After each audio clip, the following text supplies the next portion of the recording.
सवाल नंबर 5, क्या सहयोगी दल भाजपा के हाथ में खेल रहे हैं?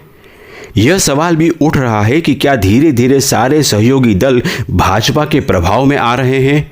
भारतीय राजनीति में पिछले कुछ सालों में यह पैटर्न देखा गया है। बड़े राष्ट्रीय दल के साथ रहने वाले क्षेत्रीय दल धीरे धीरे कमजोर हो जाते हैं। अगर जनता दल यूनाइटेड में नेतृत्व का संकट पैदा होता है तो भाजपा के लिए यह राजनीतिक रूप से लाभकारी स्थिति बन सकती है।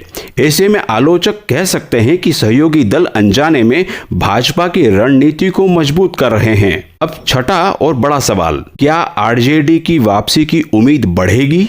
नीतीश के दिल्ली जाने से सबसे ज्यादा उम्मीद अगर किसी को मिल सकती है तो वह है आरजेडी। लालू प्रसाद यादव के बाद तेजस्वी यादव ने पार्टी को नई दिशा देने की कोशिश की है। अगर बिहार की राजनीति में सत्ता का समीकरण बदलता है और जनता दल यूनाइटेड कमजोर होती है तो आरजेडी अपने सामाजिक समीकरण के सहारे फिर से मजबूत दावेदारी पेश कर सकती है। खासतौर पर युवा वोटर और यादव मुस्लिम समीकरण अभी भी आरजेडी के साथ खड़ा है। अगर विपक्ष को मजबूत मुद्दे मिलते हैं और सत्ता पक्ष में नेतृत्व का संकट पैदा होता है तो आरजेडी के लिए राजनीतिक अवसर बन सकता है। बिहार की राजनीति का अगला अध्याय। बिहार की राजनीति हमेशा से गठबंधनों और सामाजिक समीकरणों की राजनीति रही है।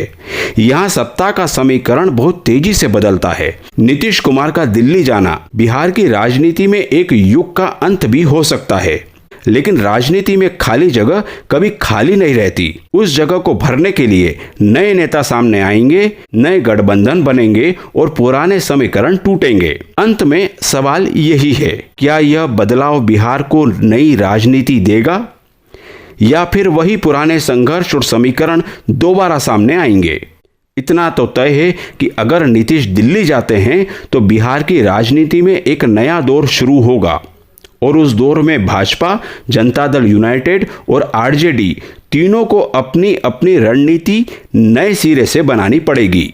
खबर डेली पोस्ट के लिए लव व्यास।